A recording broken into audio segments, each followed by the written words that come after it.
E aí, rapaziada, beleza? Aqui que fala é o Léo e a gente vai pro 10º dia aqui no nosso plano, Primeiros Passos com Jesus, já. Então vamos começar aqui. Bem-vindos de volta, amigos. Conseguimos. Nós acompanhamos Jesus através do Evangelho de Marcos. Então, o que vem agora? Agora seguimos Jesus. Já fizemos isso antes, mas agora é diferente. Os discípulos observaram Jesus subir ao céu. Mas depois de 3 anos seguindo seus passos, o que eles fazem agora?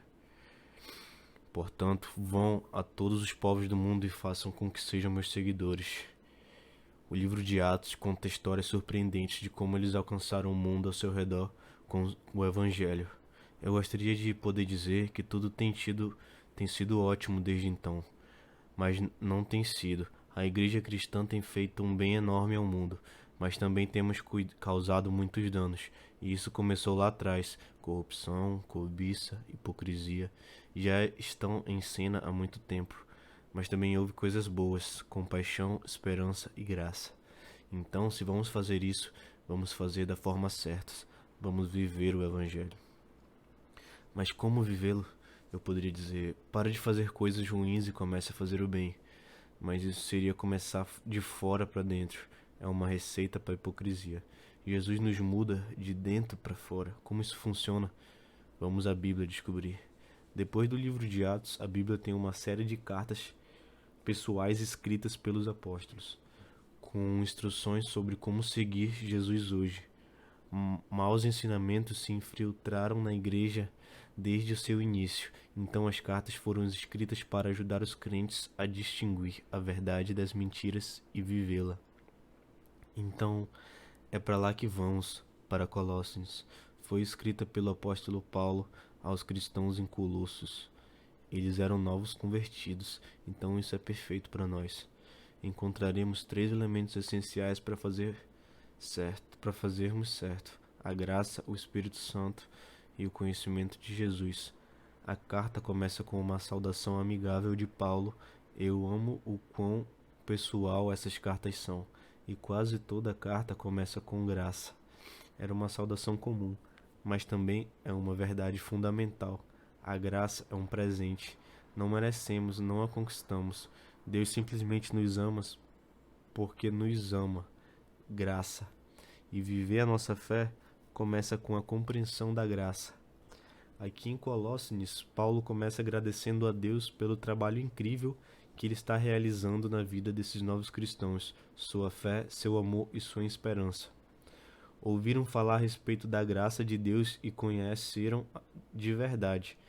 Este é o primeiro passo a entender que Deus nos salvou porque Ele nos ama, não porque merecemos, não somos merecedores, não porque não conquistamos. Jesus pagou o preço total e não podemos acrescentar nada a isto. Em outra carta aos Efésios, Paulo coloca desta forma: pois pela graça de Deus vocês são salvos por meio da fé. Isso não vem de vocês, mas é um presente dado por Deus. Há uma paz incrível e uma liberdade real nesta verdade simples. Somos salvos pela graça, não vem de vocês. Significa que não conquistamos a salvação. Tentar conquistar a salvação leva à ostentação, arrogância e criticismo.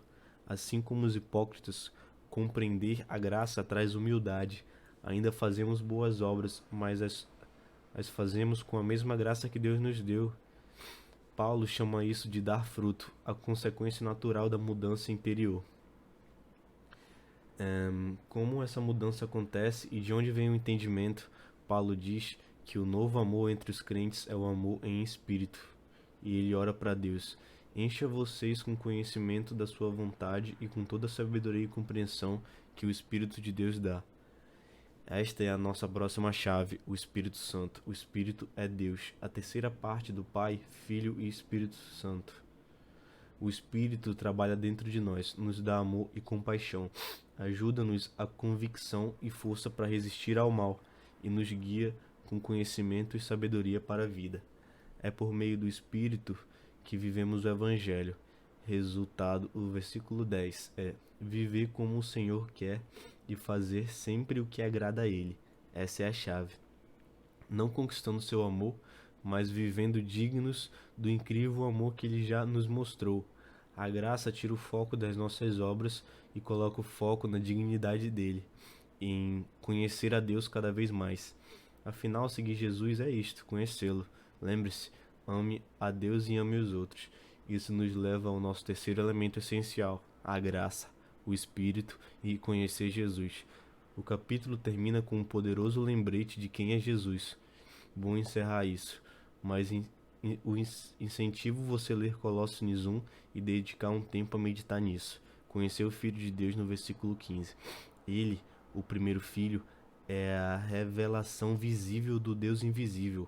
Ele é superior a todas as coisas criadas, pois por meio dele Deus criou tudo, no céu e na terra, tanto que se vê como o que não se vê.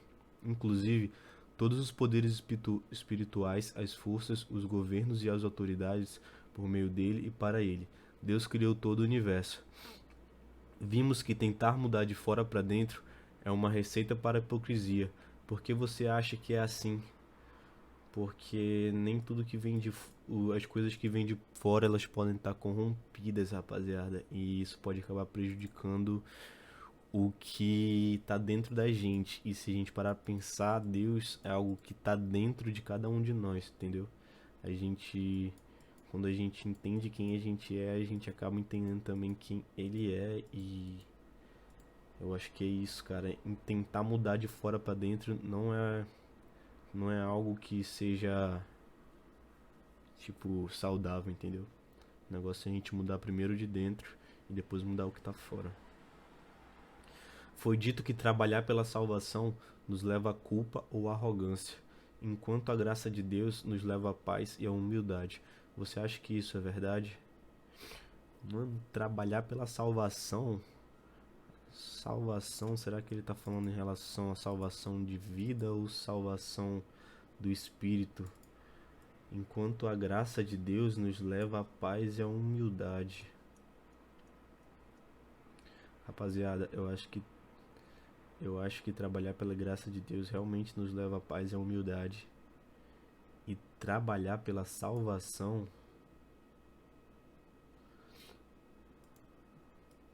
acho que isso aqui, não sei, rapaziada, mas isso daqui eu acho que é verdade. A graça de Deus nos traz a paz e a humildade. Isso daqui eu tô realmente em dúvida. Trabalhar pela salvação nos leva à culpa ou à arrogância? Não entendi se eu acho que ele tá. Esse significado dessa palavra salvação aqui, se ele tá falando em salvação da nossa vida ou salvação para entrar no reino de Deus. E é isso, vamos seguir, senão vai ficar muito extenso.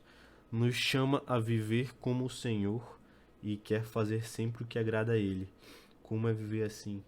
É viver uma vida abençoada, ajudando o próximo e conhecendo cada vez mais e se integrando a tudo isso, fazendo parte, viver junto com Ele.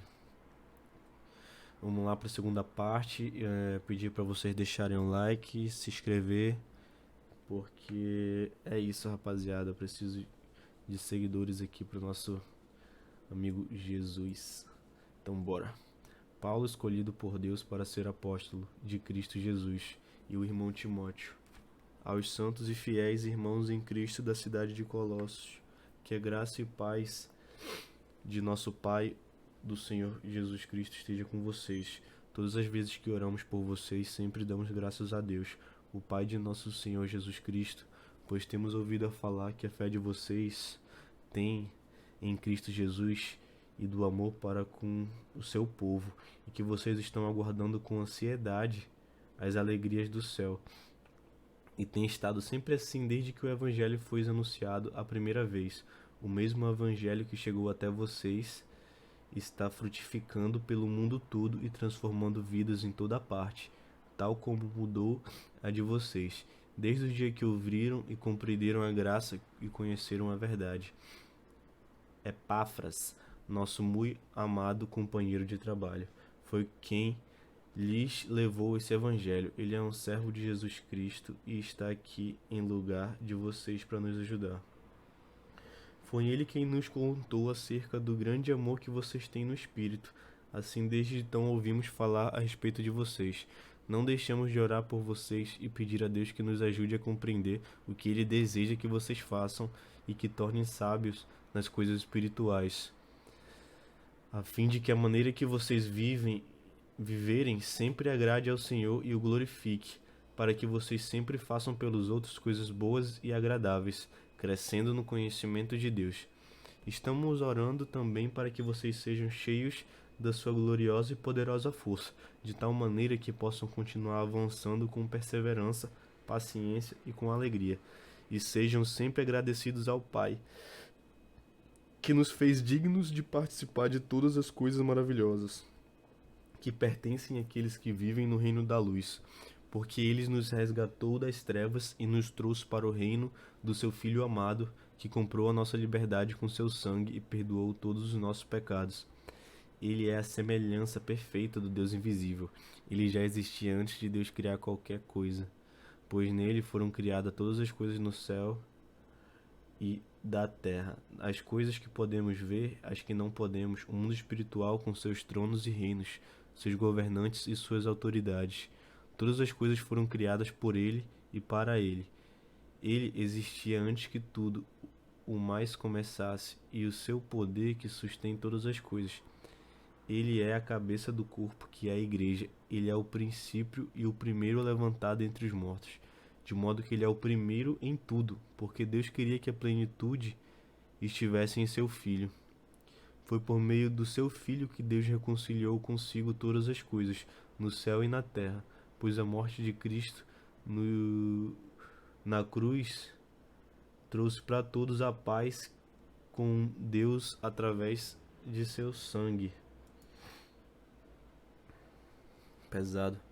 Pois é pela graça que vocês são salvos mediante a fé em Cristo. Isso não vem de vocês mesmos, é uma dádiva de Deus. A salvação não é uma recompensa pelo bem que fizemos. Portanto, nenhum de nós tem mérito nisso. Foi o próprio Deus quem fez de nós o que somos e nos deu uma vida nova da parte de Cristo Jesus, para que realizássemos as boas obras que Ele planejou para nós há muito tempo atrás. E é isso, rapaziada. Muito obrigado por estar até aqui. Se inscreve, deixa o like, deixa um comentário aí comentando alguma coisa, que eu gosto da interação aí de vocês, rapaziada. Tamo junto, muito obrigado.